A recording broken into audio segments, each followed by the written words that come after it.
Jam hire mon bandiraɓe tedduɓe musidɓe sehilaɓe dingiral Jamma Belaa hetto Belaa. Eyyi ɗum noon eɗen eto ƴewde nadde ɗo e deftere Sahre goonga nde Belaa DEM.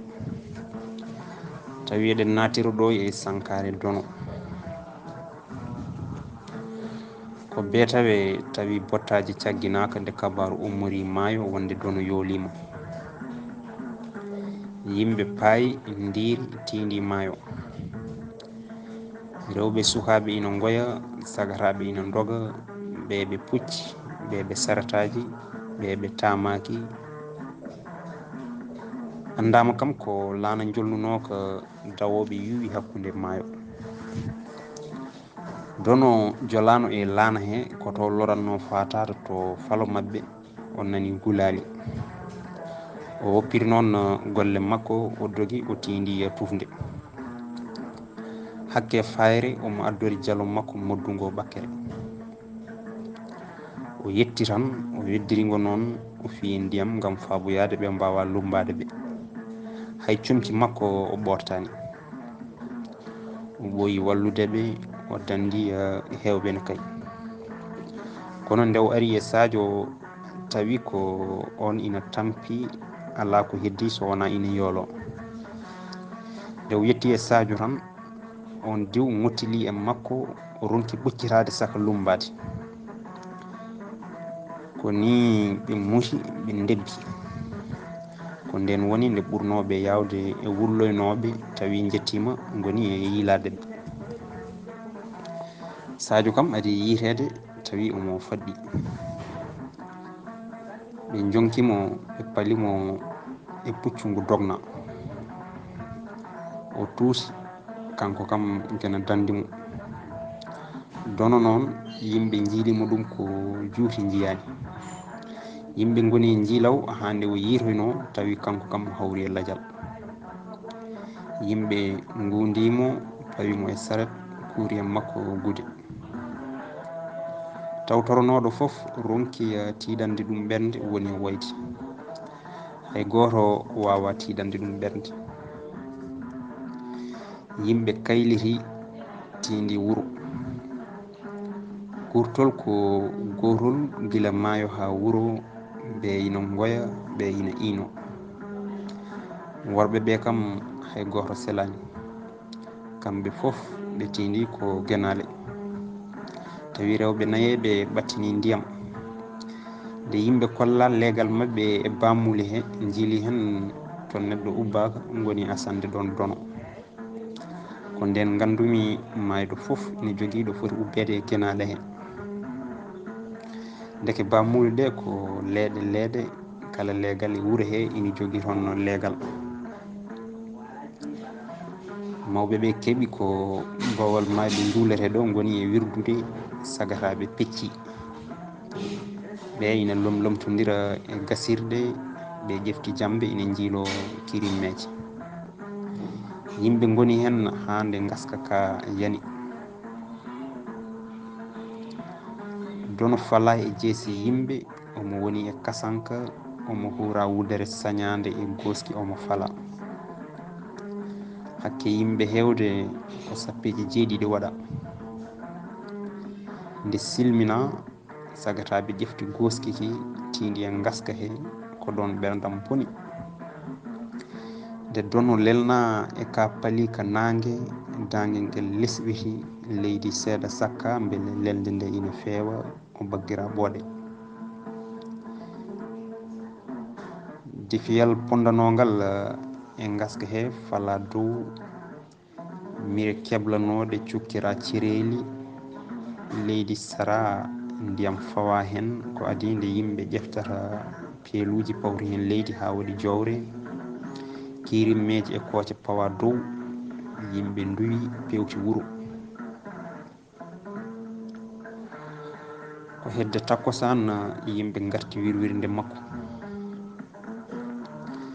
Mbiɗa yahanno janayse kono koye nde sankare meɗmi jimde gaska mayɗo tawi jomum ina hen lelna. Hunde ɓurani ɗum yurminade telde ngel gasgel leydi e ledde e ma pawete yimɓe ndungto koota ko ɗum tigi woni ɗanngal. Ɗanngal yurminima ɗo duuseteɗo artata no ceerno Moodi wino ni wattan gurɗo fof ko mayde. ko nde yimɓe garti e galle dono en caggal nde nduwi mbam makko yetti yimɓe ɓe no tampiri guila e mudgol e maayo ha e wirwirde nde. ceerno Moodi ƴefti konngol ko ɗum tan woni aduna, ko geno wi kala ko wuuri ma maayi, kala ko hecciɗi ma yoor, kala ko woodi ma nattu, ko laamu makko tan tabit. bandiraɓe gartire hakkillaji mon, gande mayde koye men rewi e nde fiya mawɗo nde woppa suka e nde nawa kadi suka nde duulo mawɗo. koyen hoɓɓe e dow ndu leydi ndi gurɗen e dow mum, koyen ruttittoɓe to jeeɗen, ko nulal tan addi en gaayi, koyen ruttittoɓe e nulnoɗo en e yeeso makko, koyen jangtoytoɓe ko golloynoɗen gaayi.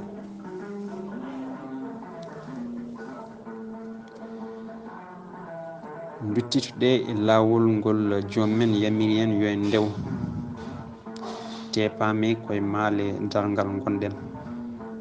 ñalngu ñawoje fandima, mbaccude koye mon e ɓerɗe mon yo fuɗ wonde battane mon, enen fof ko Sahre goonga,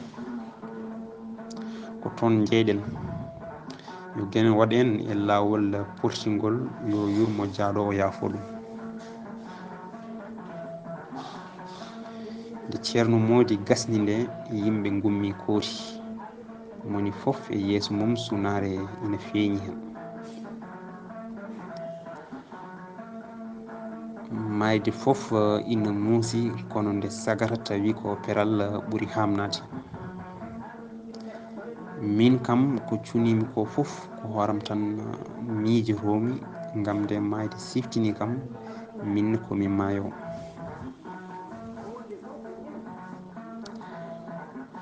wuro ngo fof ne suni, hay jofano jawdi ngo ina yeeji, hewano dille so wona cirkali gaynoje e jofoje e leɗɗe a nanata. janngani noon fof, kono ne tawno ko mayirɗe lewru niɓɓere tawti sunare, wuro yeedi, Dingiral jeewi.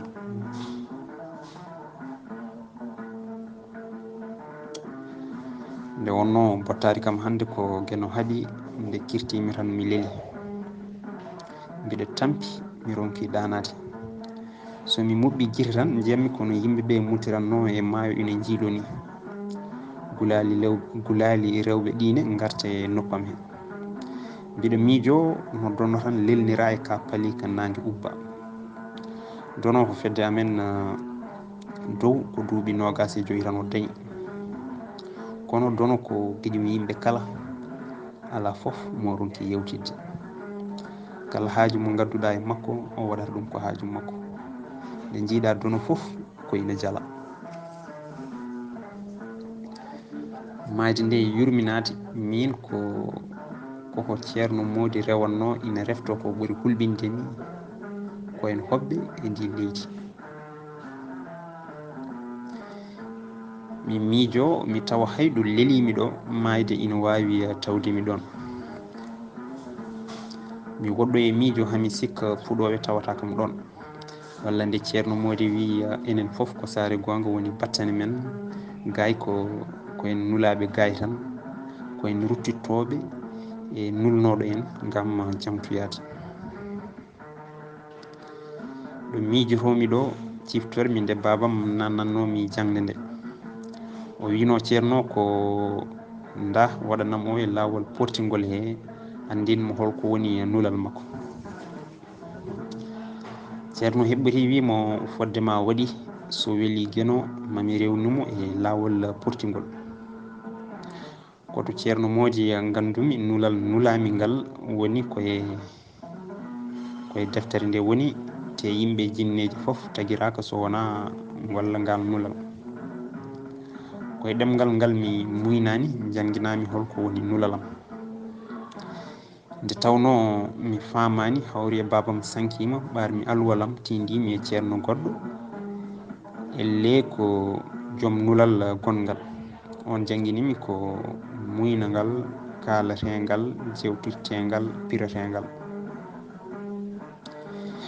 ceerno Mody ko jangguinowo ngellitiɗo ala foof jartudinɗo cusɗo bonnidde helmere wotere eko jangguinta ko hayso ko ɗemgal ma jamfimama ko ɓadimo foof o lemata koye ma mboɗo siftoro kadi nde ceerno Mody winomi jobbo heeño andude ko woni e deftere hoko beele golla ko yamirma joom en ñalɗi nana jaaha dartahi gam foddema so ñalgu maari ka jaahowo ngun ñalgu dirtata kala nde pofɗa e ngu ɓattoma miijoji ɗi gara em hami sikka hankkadi gasi komi jaaɗo walla mi sikka komi kangaɗo kono koɗo miijotonomi ɗen gueɗe ɗo ɗoygol ferimi koyɗol Sahre goonga koye nder dental mawgal jiimi hooram no koɗo mbiɗa lemlemna ko ujunnaje yimɓe ne jungguini to jeese mabɓe lewlewal mawgal ina yeyno to ñaami mabɓe ko ladde heccinde yonde leɗɗe ɓesɗe ne ceeñi ñamateɗe ɓenduɗe ɗe ina piindi lelli e baroɗe ina pijja calli ina mbala ndiyam ni yooɗi ha wona seeɗa to nane mabɓe ko curki ne dumto jaahe mawɗe ɓaleje ne nuɗɗini baroɗe laadoje ɓutte ne liifa ɗemɗe e ley keyɗuɗe ina hulɓini e ɓe yimɓe hay goto mi heptinani hay goto mumen heptinami elle ko min fadano mbiɗa yiilo ɗo jooɗimi tan ha woodi ko diftimi yaade am mbiɗa jogui cawlon ɗiɗon mi anda ko woni e makkon somi tampi mi yiiɗa foftade mi ronka joƴƴinde kon hay foftodirde juuɗam mi ronkat saabu teddedi makkon fotani kono guel nana e ñaamo seŋi guel nana e nano ɗakki koɗo darinomi mbiɗa miijo holko wonno e cawlon hunde nde diftimi addanani cawlon hoybude juuɗam mi tinani tan ha jiimi hooram e nder suudu yanju deeñu mbiɗa jogui e cawlonam leelawal gonnogal to ngal ko ngal woni gayi e sara maggal cagoji ɗiɗi kulɓiniɗi ñirɓiniɗi no duñaɗo hakkude majje lombimi mbiɗa jooɗo mi gaynani ha nanmi hartago to januɗa holko gollunoɗa to koye ñawede gonɗa koye nunnoɗoma kuccodirɗa ma jangto omo heeɗima ɗe tagoji ɗiɗi ko seedeji ɗi wadduno e ma ko ɗo woni Sahre goonga ko golluɗa tan jiyata guuli ngala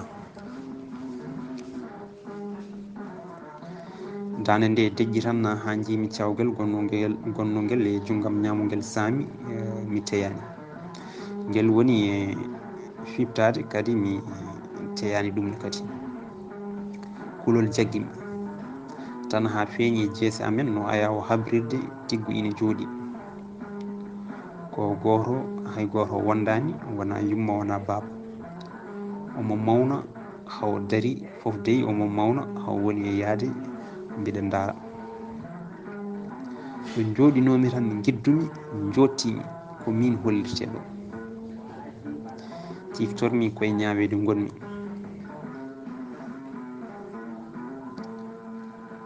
tawmi ko ɗo tigui woni Sahre goonga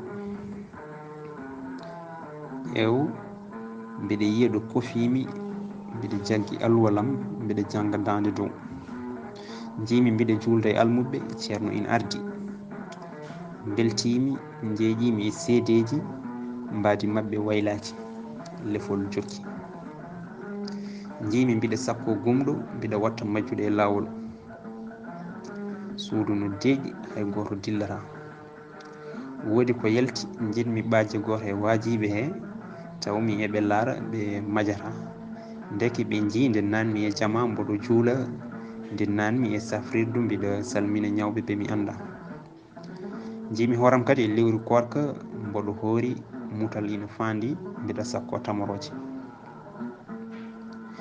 ñande juulde mbiɗa soori wuro mbiɗa duwo mbiɗa yaafuno ƴeew hay kirndol min dokkuno Mama Garba nani hollire mbiɗa laara hay doñomo ballunomi taccidde laawol hade werlaji perade ɗum inani hollire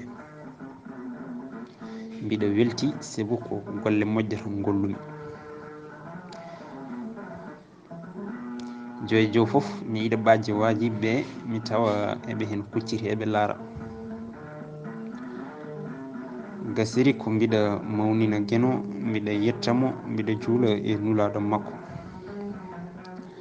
no nane cawgal tiri hoori mum heɓti ɗo wonno nanngumi e maggel no doolam potirno ngam mi yenanama ndu sawdu ko jaam saawi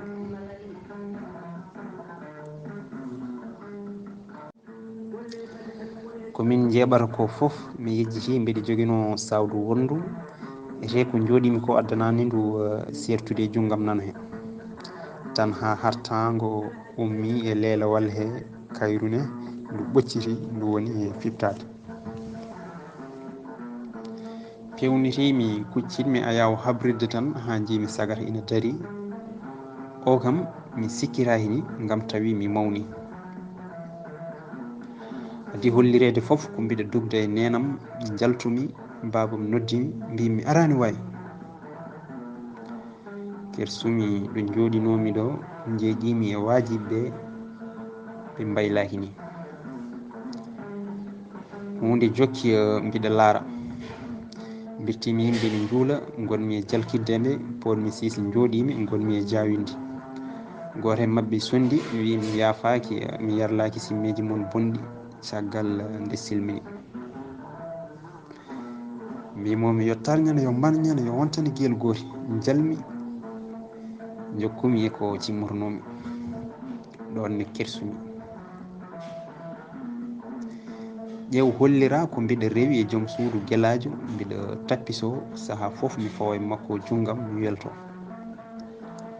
ɓe kolliri min emin ɓoori mbiɗa e dow makko fawi kersumi jinmi famnude e wajiɓe no ɗum ardi tawi hay ɗum ɓe kolliri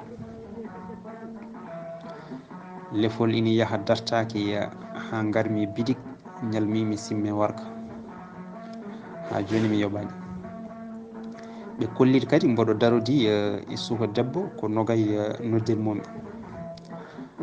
ko jolfe min kaldara guila to bedda hamin ɓoori hamin looti hay hunde ɓe diwani lefol ina yaaha bonɗam ina kollire mi yiɗa famnudeɓe mi tuuye hujjade mi tawa ala ko ɓe ndiwi e ko gollunomi koɓe kolliri ko fof ko ɗo ɓuri hulɓinade ko min tato min dajjiti bidik cabato min mbarimo min ƴefti kalis makko e kaake makko min jawri ko on kalis jarribimi naybel ceerno ko Fatimata o wiyete pewjanmomi feere o diwi galle o tawimi suudam hay ɗum ɓe kolliri min lootaki ni min jeehi bar jarmi jarnumomi jiɗmi wulde dunkumi tawmi mi serti e fenade saabu somi dañuno kujjunirimi ɗe gacce keɓata kam ɗo tigui woni Sahre goonga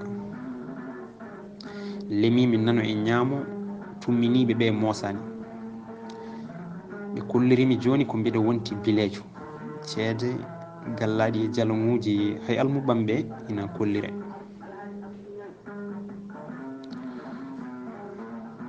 oɗo debbo kam ko debbo o yiɗi ko yomi bonnanmo reedu makko nde o ari mbiɗa haalde butelaji e jalaŋuji gam funtudemo puntirmomi ko lekki so wona ñaw leddam gonta nanimo ɗum woppanimo haw maayi o maydi e reedu makko. hay tiggoyel ngel hay ngel tiggoyel pewjantonogel kisa aduna yeerani koye bondam watta. min kam joni komi jerminiɗo tan guiɗa laara ɗo gonmi ɗo ko dogde jinmi kono ummade mi wawa te mi andani to natirnomi e nde suudu ndu ala damal. nde lefol ngol gasi ngol artiyam no sawdu ngol heptiya nano mi teyani mbiɗa welni ngol.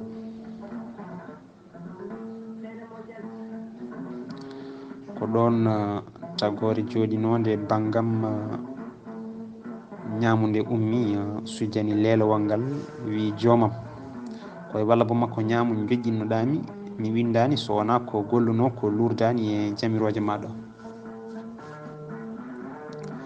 kennode banggue nano ummi kam ne sujji wi joomam koye walla bo makko nano joƴƴinnoɗami ko golli bonɗi jamirnoɗami yomi windu kala nde o selno lawol mi windi mi ɓurtinani mi ŋakkinani e moƴƴi ɗi o golluno guiram e noppam ka birnunoɗo cukkunoɗo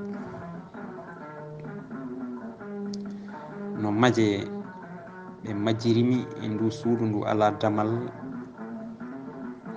ha nanmi kadi hartago ina ummi e lelowal he.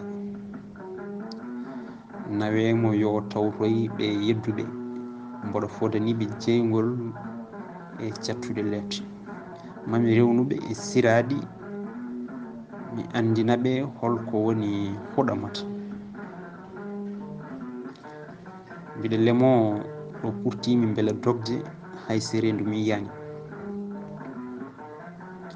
mbami no jaggaɗo mbiɗa fito mbiɗa bikkito tan ha pinmi guirñitimi pertumi guite